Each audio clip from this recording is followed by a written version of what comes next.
So I had an old boss who had this idea of like the 3 month rule, which is where you date someone for 3 months, that's it. Then you have to break up. So you go into it where you both are like, this is only 3 months.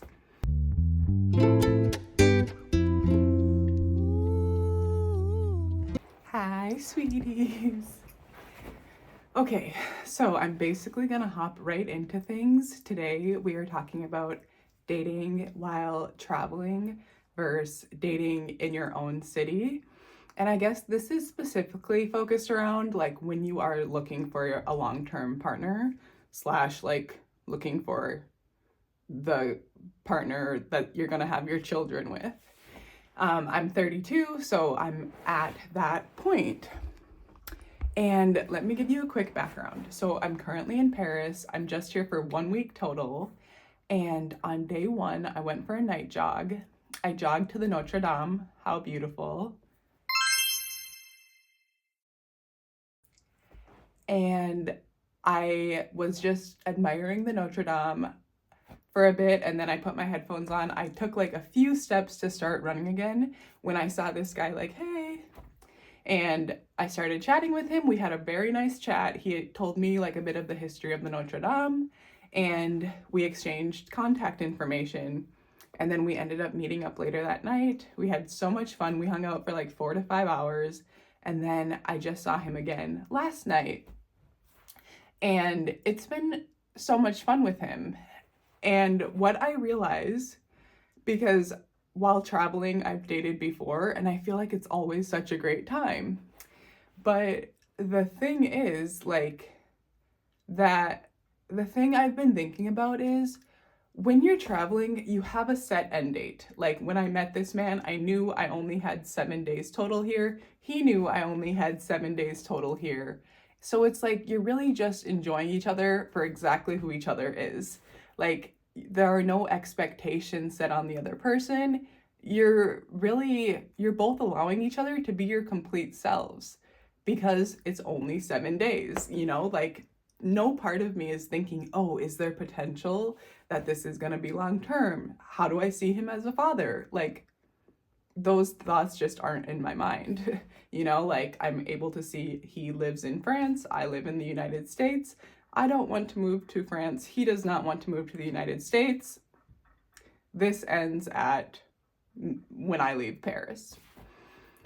And dating in, for example, Austin, where I live, it's like with every date, there's 100% that underlying piece of like, like, can I see my person? Can I see me with this person long term? That starts from the moment I meet them. That starts from, if it's like a dating app, from just messaging with them, like there are all these kind of judgments, if you want to call them judgments. There are just all these different like formulas running in my head surrounding if this person is a good long-term fit for me. So what I've been thinking is like, is it possible to bring more of the way I'm seeing things now into life, into dating life in the city that I'm from, in the city that I live? And, I've actually thought about this before because I've dated in Mexico City and I loved it while traveling. But then I did end up moving to Mexico City, like long term. I guess I can't really compare that though, because for most of the time that I was actually living in Mexico City, I had a boyfriend, or like me and my boyfriend had broken up, but we were still like talking all the time. So I was never like, I never dated while actually living in Mexico City.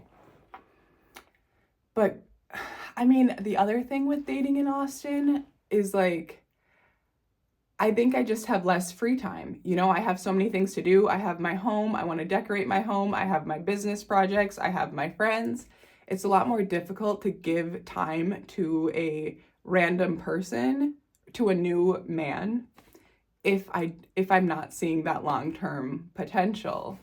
But the more that you spend time with someone, the more you learn about them. And then I guess I could ask myself the question, like with this French man, if I had met him in Austin, if he lived in Austin, would this be going on as long as it has? I mean, would it have made it past just one date or just past the one meeting? You know, it's like, that's just hard to say. But I mean, yeah, I think that a lot of people must be able to relate to like when you go on a date with someone in your city, when there is like a long-term potential, there are all these things on your list and you're like, do they have them? Do they have them? Do they have them? Like, oh, no, they don't meet enough of these. They're automatically out. And y'all, like, let's be honest, a lot of those can be looks wise. We all, like, height is obviously talked about a lot. Um, for a lot of women, it could be like, oh, he's not this tall. Literally, he's out. Which the more I think about it, the crazier that is. And then on the other hand, for men, you know, maybe she's not a specific weight or like a specific size and she's out. Whereas here, like, I don't care the height. While I'm traveling, it's like the height becomes irrelevant for me, which is also, damn, like, I guess humans are superficial. I know this is not just me, obviously. But yeah, I guess some things I hope to take into dating in Austin would just be like, focus more on the personality and less on the superficial. That would be number one. Number two would be just be yourself. Like, just completely be myself. Don't try to be meeting their expectations. Like, just, this is me. And vice versa, like, do my best to make them feel comfortable doing the same. Like, I may tell them that I don't like watching TV, but I hope that if they like watching TV, they say, well, I love it. Because I've been in a relationship before where I did not realize the extent of which my partner wanted to watch TV with me. And like, he was able to kind of mask it to fit my likes, like listening to music over watching TV. But in the end, it would have been better if he just told me that he loved TV and wanted to watch more TV with me. So yeah, it's just like accepting people for exactly who they are and where they're at with an open heart. And you know, if it doesn't work out, it doesn't work out. But so here's an example I wanted to bring up. So the French man, he is Muslim, and you know, he's never drank or smoked in his life. And I have drank and I have smoked marijuana before. And I think that if I had met him in Austin and there were like long-term potential, I probably wouldn't have been quite as forthcoming with like the amount that I've partied in the past. I mean, now that's not my lifestyle, but you know, with seeing him in France and knowing that this has like no long-term potential, oh, I told him all about my partying life, and I told him all about, you know, like the way that we in college like drink in America.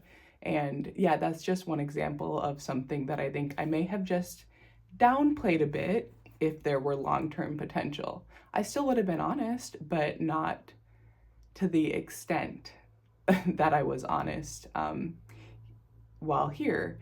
And, you know, I would bet, I can't say for sure, but I think that from his point of view, if there were long-term potential, he might be a bit more skeptical of me after telling him about the amount that I used to party in the past. But since there's no long-term potential, he's like, okay, you know? So that's just one way in which like it's easier to be just honest.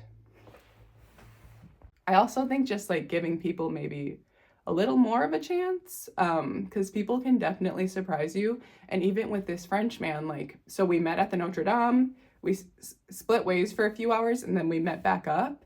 And I remember like when we met back up, though some of the normal things were running through my head, like, you know, just feeling out a new person.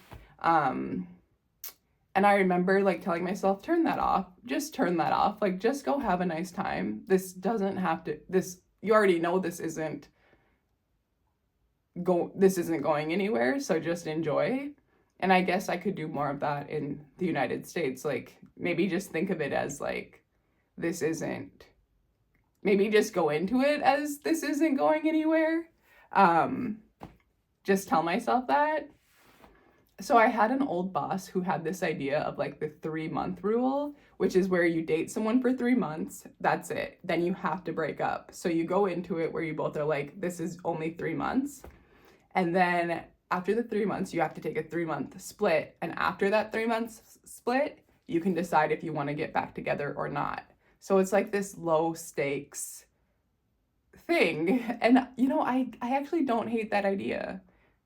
I see how there could be how it could be beneficial. Like, you get to go in as your full self because you know you already have an out in 3 months.